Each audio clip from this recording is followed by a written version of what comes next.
ಶ್ರದ್ಧಾ ಭಕ್ತಿಯಿಂದ ಸಾಮೂಹಿಕ ಪ್ರಾರ್ಥನೆ. ತಿಂಗಳ ಕಾಲ ಉಪವಾಸ ಮತ್ತು ವ್ರತಾಚರಣೆ ಮಾಡಿ ಕೃತಾರ್ಥರಾದ ಮುಸ್ಲಿಮರು ಶನಿವಾರ ಪಟ್ಟಣದ ನೂತನ ಈದ್ಗಾ ಮೈದಾನದಲ್ಲಿ ಈದ್ ಉಲ್ ಫಿತ್ರ ಹಬ್ಬದ ನಿಮಿತ್ತ ಸಾಮೂಹಿಕ ಪ್ರಾರ್ಥನೆ ಮಾಡಿ ಆಚರಣೆ ಮಾಡಿದ್ದಾರೆ.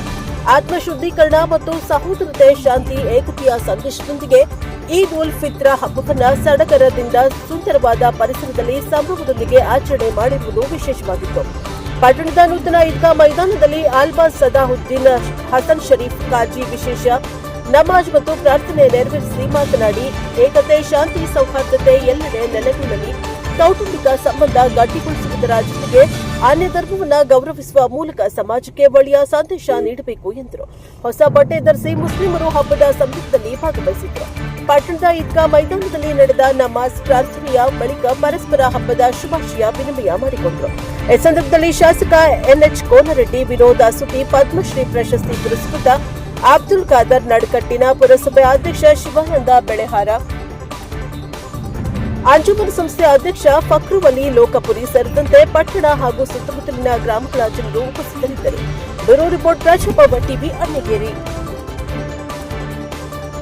ಸಂತೋಷ ಅಂದ್ರೆ ನೂತನ ಈದ್ಗಾ ಎಲ್ಲರಿಗೂ ಸಮಾಧಾನ ತರುವಂತೆ ಅಭಿವೃದ್ಧಿ ಆಗಿದೆ ಅಂತ ತಿಳ್ಕೊಂಡು ಹೇಳಿ ಈ ಈದ್ಗಾ ಕಟ್ಟಡ ಮತ್ತು ಕಾಂಪೌಂಡ್ ಮತ್ತು ಮೊಹರಂ ಹಾಕಿದ್ದು ಬಹಳ ಸಂತೋಷ ಆಗಿದೆ ಅನ್ನುವಂಥ ಮಾತನ್ನ ತಮ್ಗೆ ಹೇಳಿಕೆ ಬಯಸ್ತೇನೆ. ಈಗಾಗಲೇ ನಾ ಏನ್ ಕೊಟ್ಟನೆ ಬೇಡ ಅವೆಲ್ಲ ಹೇಳಿದ್ದಂತ ಹೆಚ್ಚು ನಿಮ್ಮ ಸಮಾಜಕ್ಕಾಗಿ 3.5 ಕೋಟಿ ಜೊತೆಗೆ ಮತ್ತು 1 ಕೋಟಿ ರೂಪಾಯಿ, 1 ಕೋಟಿ ಜೊತೆಗೆ 5 ಕೋಟಿ ನಿಮ್ಮ ನಗರಗಳಲ್ಲಿ ಓಡಾಡಲಿಕ್ಕೆ ವ್ಯವಸ್ಥೆ ಮಾಡ್ತಾ ಇದ್ದೇವೆ. ಅದಕ್ಕೆ ಈಗಾಗಲೇ ದುಡ್ಡು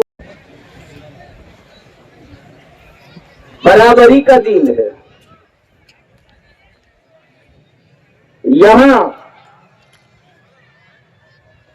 हम लोग सब बना करके बैठे हुए हैं। मस्जिद में हमला हैसियत रखता है, मगर सफों में बैठा हुआ कोई गरीब यहाँ आज सफ में बैठा हुआ है, पहली सफ में, तो बादशाह वक्त की औकात नहीं कि वो गरीब को पहली सफ से उठा करके आखिरी सफ में भेज सके। नहीं, कि जो पहले आया उसने सफ में जगह ले ली, किसी की औकात नहीं कि